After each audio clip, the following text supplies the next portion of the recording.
करने के पहले मैं कहना चाहता हूं कि जिन भारत विरोधी और आतंकी संगठनों ने भारत माता के मस्तक पर हमला करके कई परिवारों के सिंदूर मिटाए थे, उन्हें भारतीय सेना ने ऑपरेशन सिंदूर के माध्यम से इंसाफ दिलाने का काम किया है। और इसके लिए आज सारा देश भारतीय सेनाओं का अभिनंदन कर रहा है।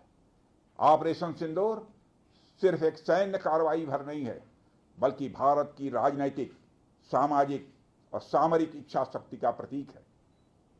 यह ऑपरेशन आतंकवाद के खिलाफ भारत की दृढ़ इच्छा शक्ति का और सैन्य शक्ति की क्षमता और संकल्प शक्ति का भी प्रदर्शन है। हमने दिखाया है, भारत आतंकवाद के खिलाफ जब भी कोई कार्रवाई करेगा तो आतंकवादियों और उनके आकाओं के लिए सरहद पार की जमीन भी सुरक्षित नहीं रहेगी। भारतीय सेनाओं ने ऑपरेशन सिंदूर को पाकिस्तान में मौजूद आतंकी ढांचा ढहाने के उद्देश्य से लॉन्च किया था। हमने उनके आम नागरिकों को कभी निशाना नहीं बनाया था, मगर पाकिस्तान ने न केवल भारत के नागरिक इलाकों को निशाना बनाया, बल्कि मंदिर, गुरुद्वारा, गिरजाघर पर भी हमले करने का प्रयास किया। भारतीय सेना ने शौर्य और पराक्रम के साथ साथ संयम का भी परिचय देते हुए पाकिस्तान के अन्य ठिकानों पर भी प्रहार करके करारा जवाब दिया है। हमने केवल सीमा से सटे सैन्य ठिकानों पर ही नहीं कार्रवाई की, बल्कि भारत की सेनाओं की धमक उस रावलपिंडी तक सुनी गई जहां पाकिस्तानी फौज का हेडक्वार्टर मौजूद है।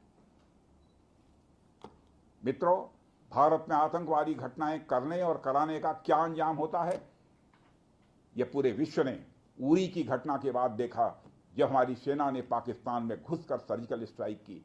पुलवामा के बाद देखा, जब बालाकोट पर एयर स्ट्राइक की गई, और अब पहलगाम की घटना के बाद दुनिया देख रही है कि जब भारत ने पाकिस्तान के भीतर घुसकर मल्टीपल स्ट्राइक्स की हैं।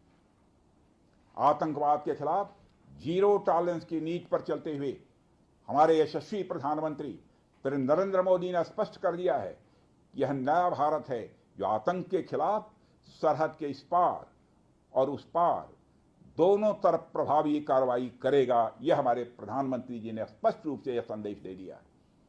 मैं एक बार फिर से